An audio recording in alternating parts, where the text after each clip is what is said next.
This is Kenneth Turan of the Los Angeles Times. I'm here with my partner in critical crime, Justin Chang, and we're here to talk about the movie of the moment. And the movie of the moment is obviously Black Panther. And so, Justin, what did you think? I really love this movie, Kenny. I saw it for a second time last night, which I rarely Wow. do. I know they were they're nice enough to show it. I can't remember the last time I saw a Marvel movie where there was so much to take in that I actually felt like a first time. I didn't get it all, and I think it's some of these movies are very kind of over cluttered, but this one doesn't feel. It feels like it's overflowing with ideas. Just visually, it's a feast. Looks and sounds like no other Marvel movie we've seen, and that's because it's about this fantastic world, Wakanda. It's an Afrocentric superhero movie, and the first superhero movie featuring an African superhero, and so I was just swept away by it. I really was, and it's interesting how the things about it that are very diverting and pulpy, like the action scenes and everything, they're there. They feel a little bit more obligatory this time, but it's the intimacy that he creates with these characters and the questions of identity and kind of the African diaspora and African identity versus African American identity. I'm just scratching the surface here, but this movie goes to places and asks you to think, grapple with ideas that I don't think we're used to seeing in mainstream movies. Yeah, no, it's really true. I mean, I think we were talking earlier, I don't know how many Marvel movies I've seen, way more than I can count. And this is literally the very first one I am looking forward to seeing a second time, as you have. I've never wanted to see one a second time, even the ones I've liked, but there is such a richness to this. And I really, we've been saying he, but we should name him, obviously. Yes, of course. Ryan Coogler, who is the director, co-wrote the screenplay, he reminded me what I started thinking about as I was thinking about this film. I started thinking about Christopher Nolan, who is a director who has managed to put his own stamp on genre material, managed to make these huge clanking machines personal. He did it with Rocky, the Rocky series. Creed, yes, with Creed, of course, absolutely. He's now in his early 30s. Nolan was in his early 30s when he did the first Batman movie. And it's fascinating to see that this is possible, that actually you don't have to be a prisoner of what Marvel wants to do and what Marvel thinks is a good idea.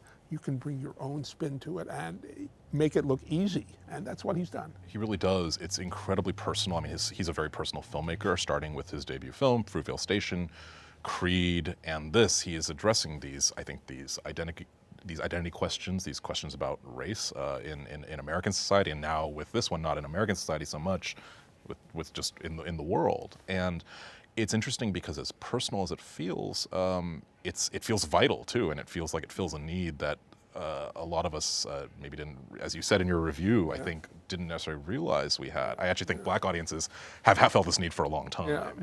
But it's something that feels. You like can a see gift to why us it's a all. need for everybody. Why we're all kind of benefit from this.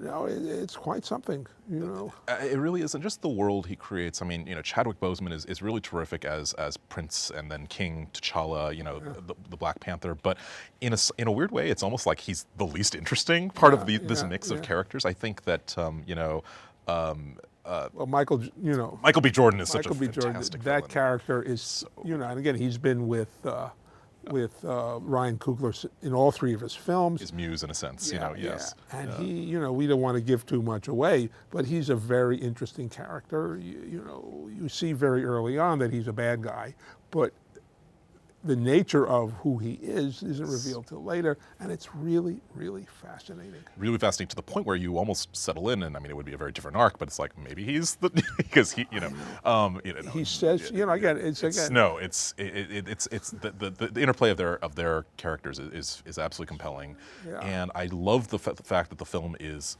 a shrine to Black women in so many ways. The characters played by Letitia Wright, who I think is a newcomer who will get a lot of people excited, Lupita Nyong'o, and Danai Gurira as, I think, the most memorable character in the bunch as this general. Her. She's the best. She rules. She really does. And this, this core of bodyguards that she is in charge of, they are just a real treat. Yeah, you just feel like you're taken into this world, the ritual, and yet this very technologically advanced society. It's this sort of utopian vision, but it's also very critical of it too. And I just think I love this. Maybe I'll close on this thought. Just the idea that it engages, a country that how engaged that country should be in the world, and I think whether it should be isolationist or whether it should give back, and I think that's again the way in which the specific becomes the universal. I think that's a question that resonates beyond just this fictional world of Wakanda that's been created, and it's. I mean, the great thing about this film is that you can feel how excited Ryan Coogler was to create this world, and he's able to bring us along with it. We don't feel, well, yeah, he's excited, but what's in it for us? There is everything in it for us, and that's a wonderful feeling for an audience. It really is. Well, we could probably do many videos on this subject. Maybe we'll have to. And this movie I think is going to be part of the conversation for a very long time, and we will keep talking about it and covering Black Panther and other movies here at latimes.com.